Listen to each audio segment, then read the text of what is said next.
Hello and welcome to my ranking video. This is the first video that I am done.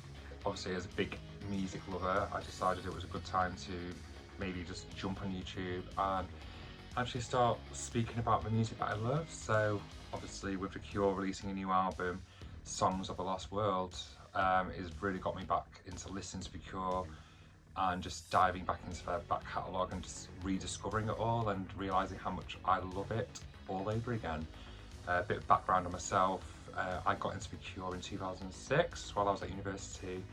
I mainly got into them because my favourite band, Placebo, well, they brought Robert Smith out on stage when I saw them on the One Small Feeling show at the Wembley Arena in 2004, so that made me want to get into them. It took a while to get into them because obviously they've got such a big back catalogue. This is my first new album since, and everyone else's first new album since 413 Dream, but at that point 413 Dream was the only album that I actually got to endure as a Cure fan. This new album is literally the first one since, so yeah, let's start with my rankings. At the bottom of my list, unfortunately, something has to come last. At number 14, I'm going to say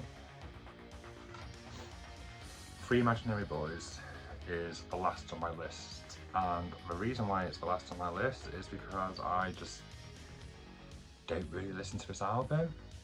I know it's a shame, but there was a few songs on this album that I was already warned about, like Foxy Lady and Meat Hook, that put me off listening to this album, so therefore I never actually listened to this album. So yes, that's going to be at the bottom of my list. Had the first album have been the Boys Don't Cry compilation that they released in like the USA, like what, the same year, year after, I can't remember.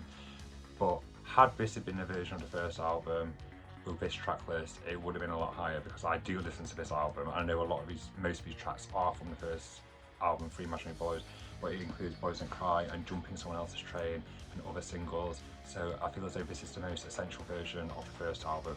And had this be the main version of the first album would be much higher on my list. But this is the version I use. Number 13 on my list, after the last one, is The Top. Sadly, I do not really listen to this album very often, just because whenever I try to listen to it just doesn't gel. And you know, I do love The Caterpillar, I love Pig in the Mirror, and I love Shake Dog Shake, but other than that, there's nothing really else on the album that I enjoy listening to. I mean, my copy is still sealed, so you know, if I do listen to it, it'll probably be on Apple Music. I just realised I completely neglected Dressing Up from The Top. I love Dressing Up. That is a great song, and I think it's one of my favourite from that album, so I can't believe I actually forgot it. But now, down to number 12 on my list is 413 Dream. So, as I meant, like, this was the first Cure album that I actually got to experience as a fan, like, after digging into their back catalogue in 2006 and getting to know everything. This was the first album that I actually got to experience brand new release, and just gets me excited as a fan, and just, you know, get to experience with Cure releasing an album. I was so excited about this album. You know, I bought all the singles, I got The Only One, I got Freak Show, I got Sleep When I'm Dead, I got Perfect Boy, and I even got that remix CP that released, what, Hypnotic State is it? I don't know, I've not listened to that since its release, don't really care for it. I listened to this album all the time in 2008, like, I think it was released like October or November 2008, and pretty much it was all I played. The CD version in my car that's all I played was this album, and I know this album inside out. And as much as I enjoy listening to this album, like, as the years have gone by, it's not really an album that, compared to the back catalogue, it's not solid. It's got a few questionable songs in it, like Freak Show, for example. Like, why even release that as a single? Like, why was that a single? But yeah, it starts off really well with Underneath the Stars, and you know, The Hungry Ghost is such a great song. Number 11 is 17 Seconds. It's a good album, I enjoy it like from beginning to end, but I just feel as though It is what it is. It's The Cure's first endeavour into that minimalistic sound, and I feel as though, like, even though I do enjoy it, it's got The Forest on it, so it's got a hit on there. It's got some great songs. Seeing these songs played live at the Troxy on the YouTube video that they put out made me appreciate this album a lot more. But out of those sort of minimalistic albums, this is probably my least favourite, but doesn't mean I don't enjoy it, and I do like it. So yeah, it's number 11. 17 seconds. Number 10.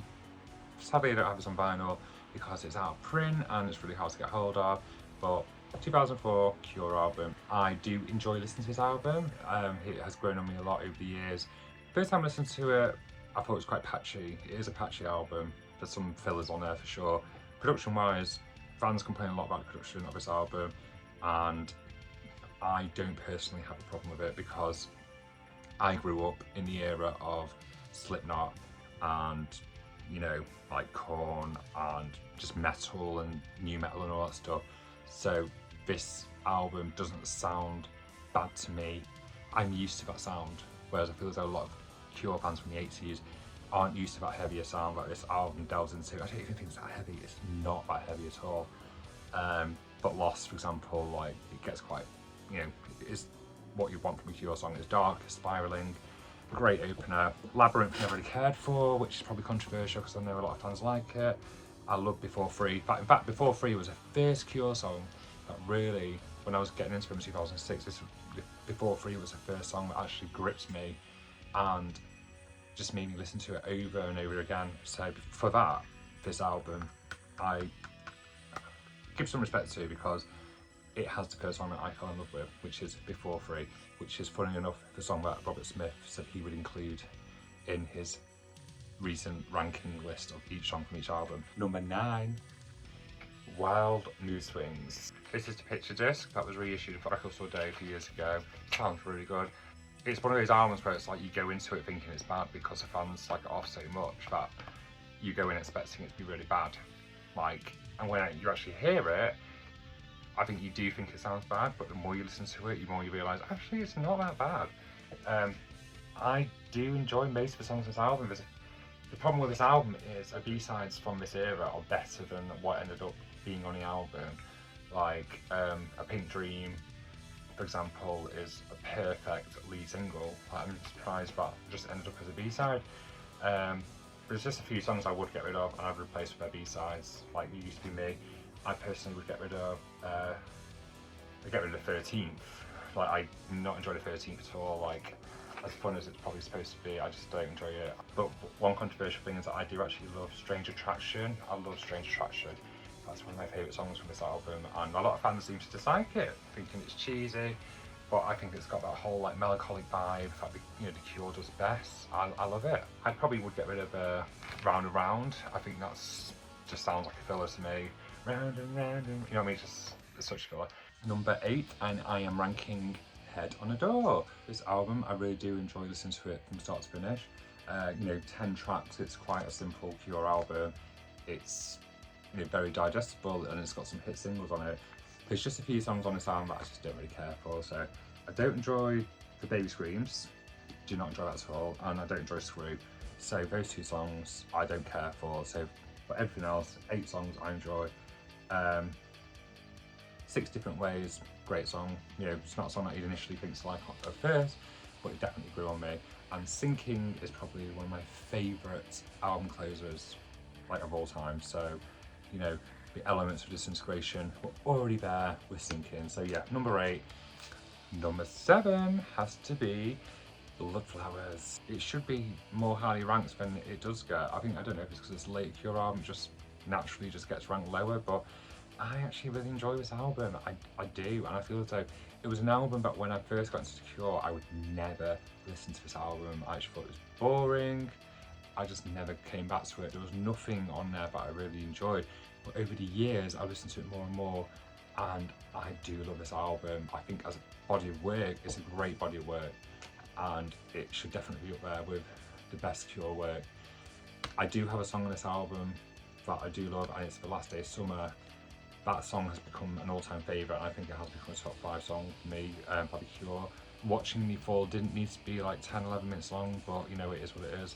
I think that's probably what put me off in the first place, but when you get used to that, it's actually a really good album. So, Bloodflowers, good album. Number 6, Kiss Me, Kiss Me, Kiss Me. I do enjoy listening to this album. It's a great album, but it's long, and also I was always thrown off by someone who prefers the darker Cure elements. Just songs like Catch and stuff like that, I just don't really care for.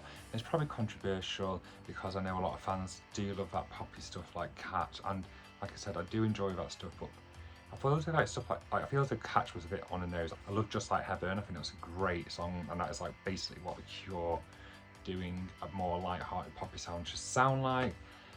But this album, like I said, I enjoy it, but it's very rare that I get all the way through. There's just a few songs that I would probably swap out for their B-sides, like A Chain of Flowers and Snow in Summer. 5th on my list has to be Faith. It's basically like 17 Seconds, but better. I would say that they perfected what they were doing with 17 Seconds and made a better album of this, and I just generally enjoy listening to this. There's not really much to say about it, except for I love The Funeral Party, I love Drowning Man, Faith, All Cats Are Grey, great album. If you really want that sort of bleak, Cure, early 80s sound, then this is it. Like this is it. Which brings me on to my next one. What could be number 4? Well, I think it could be Songs of a Lost World. I know it's quite early days yet, but I am loving this album more and more each time I listen to it, and it just speaks to me from start to finish. There's not a song in it that I want to skip. I just think it does the job so well of just being a great Cure album, and an album that I waited 16 years for. It was worth the wait. Like, there's not a song on here I don't like.